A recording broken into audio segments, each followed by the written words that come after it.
Hi guys, welcome back to Bioexplaining.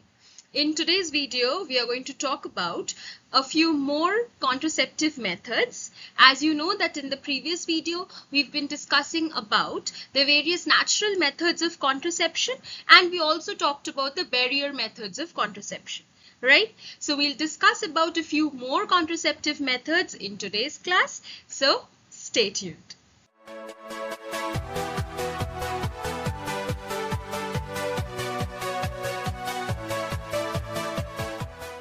Okay, so as a very brief recap about what we have studied in the previous video, let's once again see the various types or categories of contraceptives that are there. What is it that we have? We have already studied about the natural or traditional methods of contraception, the barrier method, IUDs that are intrauterine devices, right? Oral contraceptives, injectables, implants, and surgical methods are what we are going to cover today. So, to be covered in today's session. Right? So, oral contraceptive, injectables, implants, and surgical methods in today's video.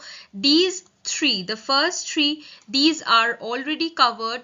If somebody is new to my channel here and you haven't watched the previous video, so please watch it. I am providing the link here and then come back to this video so you can have a better and clearer understanding.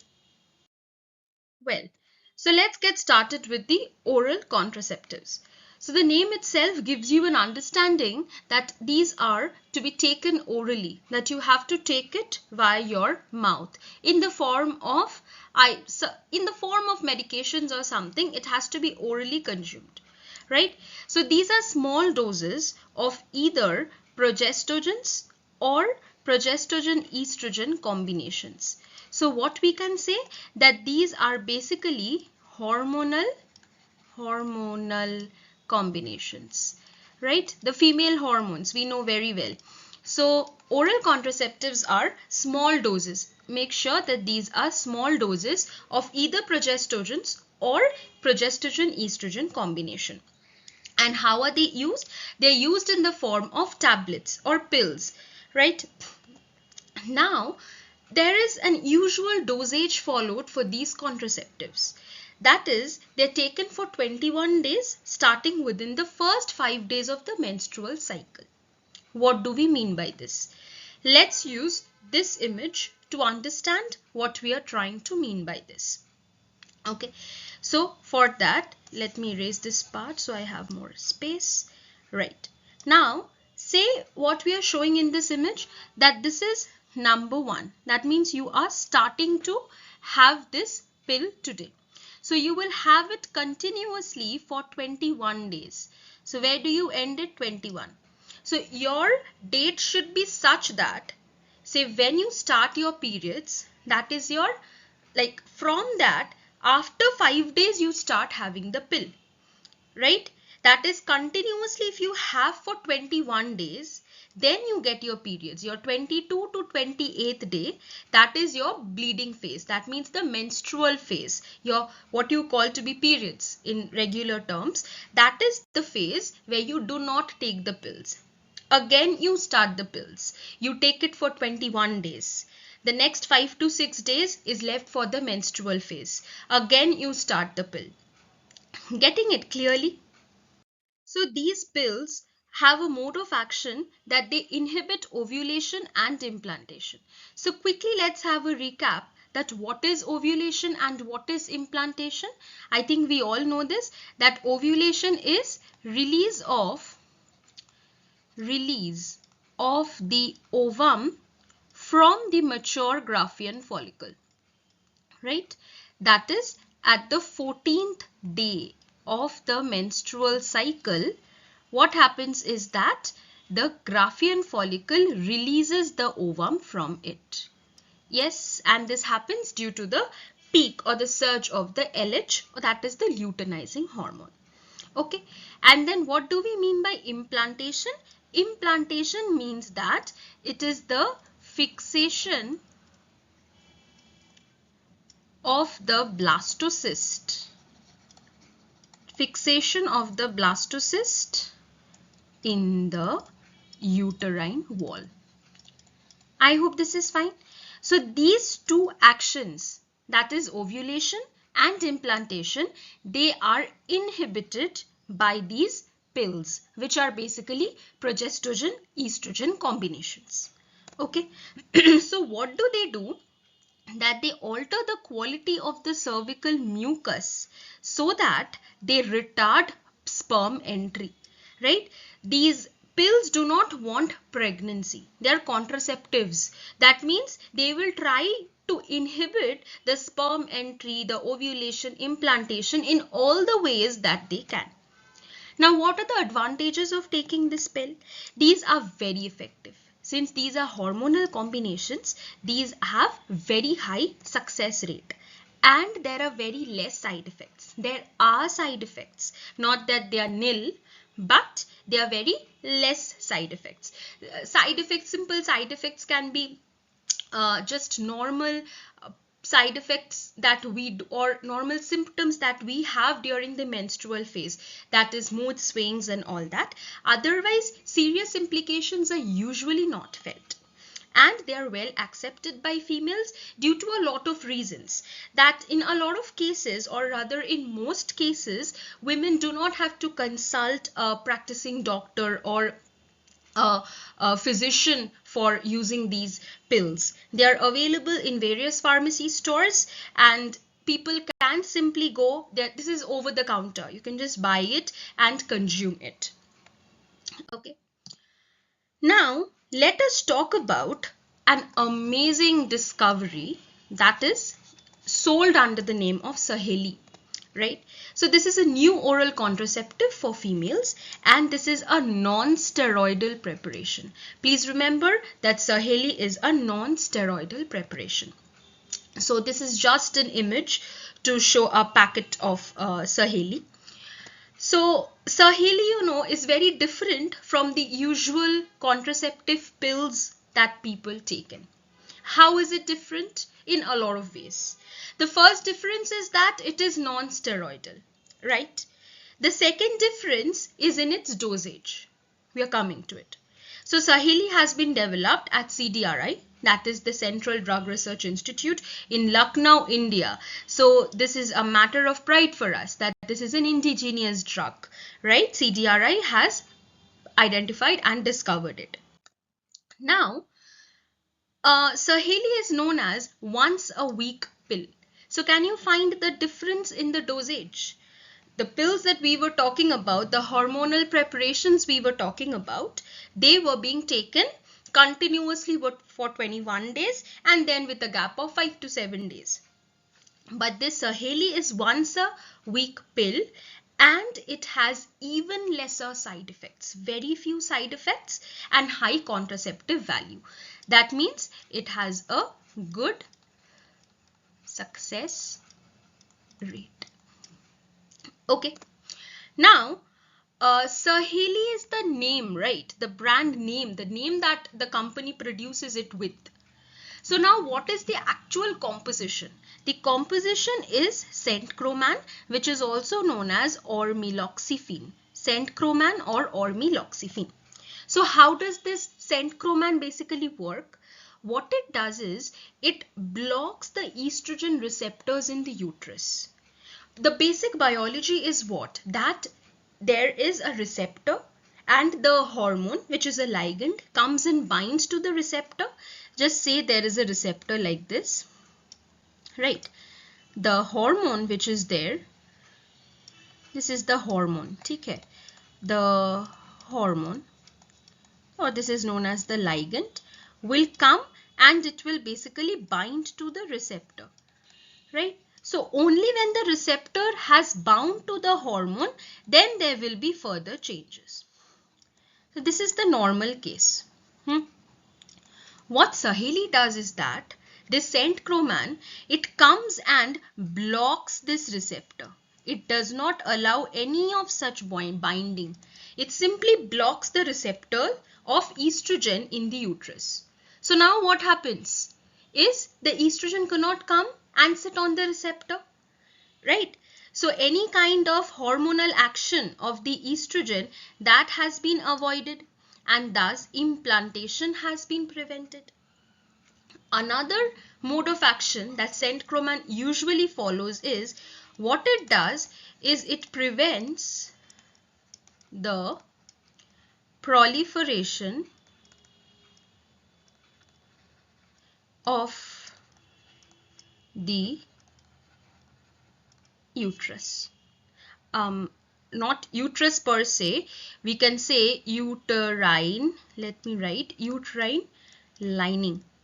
Okay, or all the more specifically, let's write endometrium. Right? So centroman, that is the composition of Saheli, it blocks the estrogen receptors, so estrogen cannot work, implantation is prevented, and what it also does is it also prevents the proliferation of the endometrial lining. Chalo. So now let's get into the next method of contraception, that is injectables and implants. The name itself will give you a lot of understanding. That is, you are injecting something into the body, or you are fixing something into the body. You are implanting something, right? So these are used by females subcutaneously. What do we mean by subcutaneously? That is, they are used under the skin. So you say that these are used subcutaneously. Now, you're fixing or injecting something under your skin.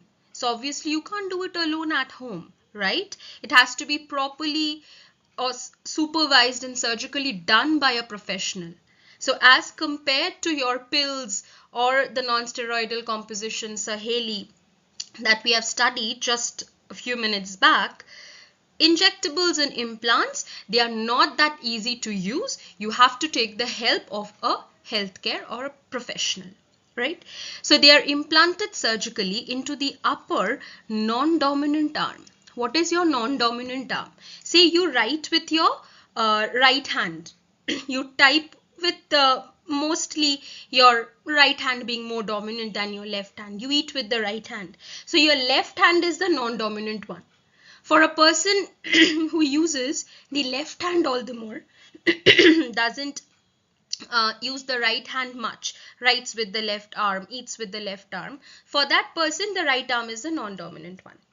Okay, so see, this is an image that's basically showing you that how the implant is being fixed under the skin, right? So this image is what? This is the image of implants.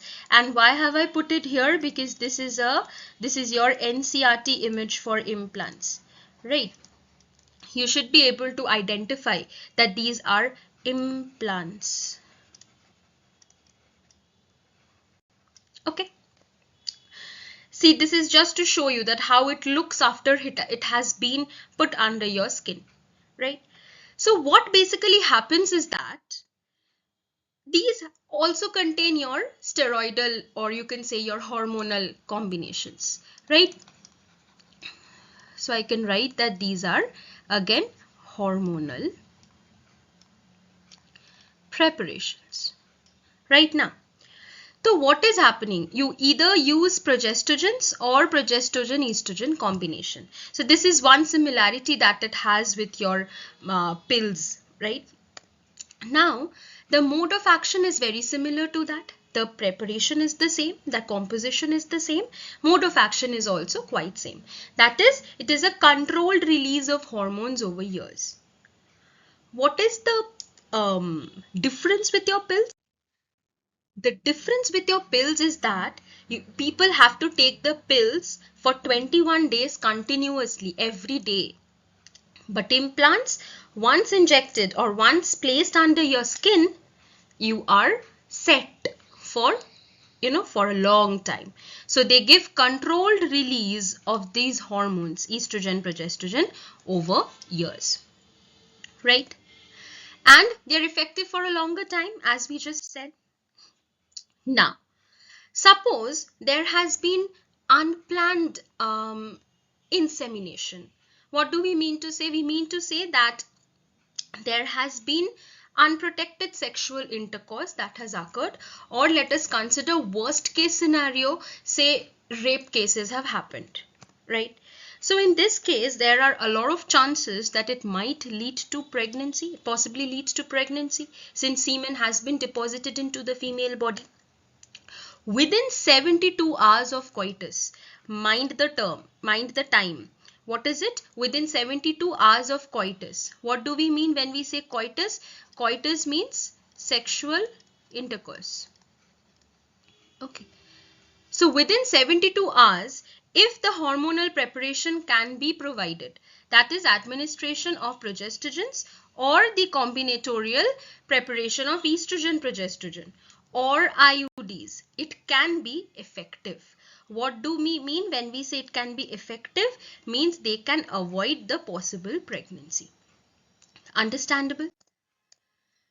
Say for example, there's this drug called levonorgestrel. What is the name? Levonorgestrel. So it is used as a morning after pill. What do we mean when we say morning after pill? That say unprotected sexual intercourse has already happened. That means any kind of protective or contraceptive measure has not been taken before the intercourse, but it has already happened. Now within the 72 hours, if this medicine, that is levonorgestrel, is used, it can stop, or it can avoid the possible pregnancy. Okay. This levonorgestrel, this is a very commonly used drug sold under the name of unwanted 72. I think a lot of TV advertisements and all come up for these kind of drugs. Why? Because these are over the counter medicines. That is, you don't need to consult a doctor or something. People go and take this from the pharmacy stores. These are all different names under which levonorgestrel drug is sold. But one thing that should always be kept in mind is that rampant use of these drugs is never good for the body.